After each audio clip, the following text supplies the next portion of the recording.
Anant Chaturdashi Vrat Katha in English.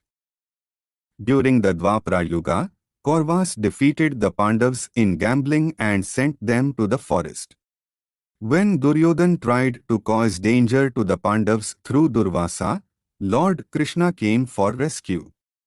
Then the Pandavas, who were freed by the grace of Lord Krishna, bowed down to the god and asked gently, "We have been lying in this forest for years because of a mistake not made by us.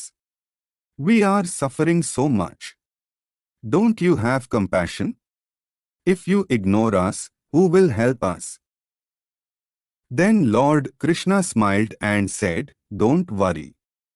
Considering me as the form of Anant who is pervaded across 14 worlds, whoever performs the Anant Chaturdashi Vrat on Bhadrapada Shuddha Chaturdashi, they will get out of all the hardships very easily with my grace. This is the best and easiest way for wish fulfillment. If you do that, you will get your kingdom back." Saying this, Lord Krishna also narrated a story that happened during Krita Yuga. Kaundinya Sushila story. Once there lived a Brahman by the name Sumant belonging to Vashisht Gotra. He had a wife named Diksha. They had a beautiful girl child by the name Sushila. Diksha suddenly died when Sushila was a little child. Sumant married another woman, Karkasha, hoping that she would take good care of Sushila. Karkasha, the stepmother, used to make Sushila suffer a lot. When she reached puberty, Sumant married his daughter to a man named Kaundinya. Karkasha, stepmother, did not agree to send his daughter with offerings while going to in-laws' house. Finally, without her knowledge, Sumant wrapped some wheat flour and gave it to his daughter. Sushila and Kaundinya, while on their way towards the city, they reached the banks of a river. Kaundinya went for a bath and Sushila was sitting on the banks of the river.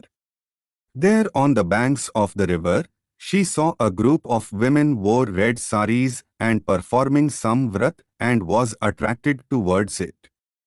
She approached them and asked about the vrat they were performing and benefits of it. One woman replied that they were performing the Anant Chaturdashi Vrat. It should be done on Bhadrapada Shuddha Chaturdashi. Prepare a red toram, that is, a red string with 14 knots, wear a red sari, place a kalash and invoke Yamuna in those waters. Make a serpent form with darbas and invoke Narayan on it.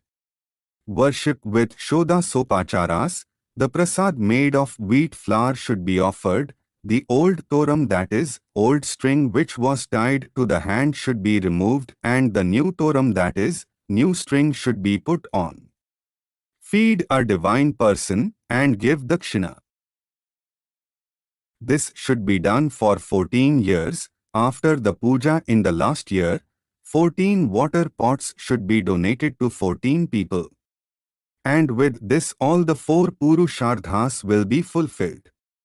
Hearing this, Sushila too performed that vrat instantly and offered the wheat flour she had with devotion to Lord Anant, and also she took the vow of Anant Chaturdashi Vrat to perform it for 14 years.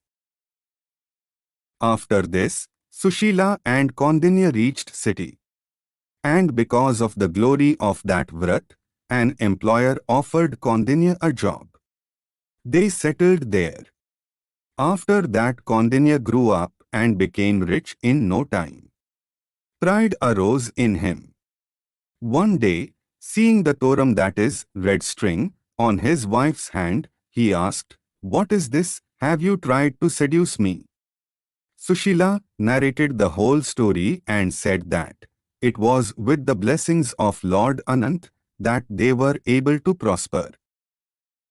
When Kaundinya heard the story of Anantvu, he was displeased and said that they have become rich, not because of any power of Anant, but because of the wisdom he had acquired by his own efforts. A heated argument followed. At the end, Kondinya took off the torum, that is, red string, and threw the torum into the fire. In a short period of time, everything started to fall apart in his life. In the meantime, burglars stole and looted everything. His pride was crushed, and he vowed that he would fast until he saw Anant and left the house. He started roaming around without food and was shouting, "Ananta, O Lord, give me darshan please." Somewhere on the way, he saw a mango tree with no fruits, no flowers, and not even a single bird on it. Kondinya asked, "Where is Lord Ananta?" Mango tree replied, "I have not seen him. If you see him, tell me my plight to him please." On the way, he found a cow and a calf not eating grass. He asked the same question. They also gave the same answer. Elsewhere, two pools were seen. Water is flowing from one into another. There is not a single crane. He repeated his question. They gave similar answer. Going further, a donkey and an elephant had appeared and said the same. Roaming continuously without food, he started shouting, "Ananta, please take me to you." At a place, he couldn't sustain anymore and fell fainted. Then, an old man appeared and lifted him up and took him to a cave. There, seeing a divine person glowing on the throne, Kondinya bowed down in ecstasy. Then, that divine person blessed and said, "I, Anant, I am pleased with your devotion. I grant you the fourfold Purusharthas and eternal Vaikuntha." Then Kondinya told the strange things he had seen on the way.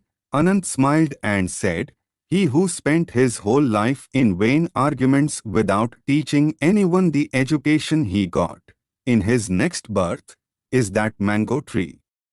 He who donated a land that cannot be grazed in his next birth is a grazing animal." The two pools were sisters who loved each other very much, but all their alms were spent on each other only. A person who insulted everyone is that donkey, and the man who was egomaniac is born as that elephant. Kondinya requested Lord to liberate them. Lord accepted his selfless wish and liberated them. He blessed Kondinya saying, "You will be a star Punarvasu and will stand forever." Kondinya went home and experienced all the Purusharthas with his wife and finally attained Vaikuntha. When Krishna told this story, the Pandavas also performed this vow and won the battle and were crowned again.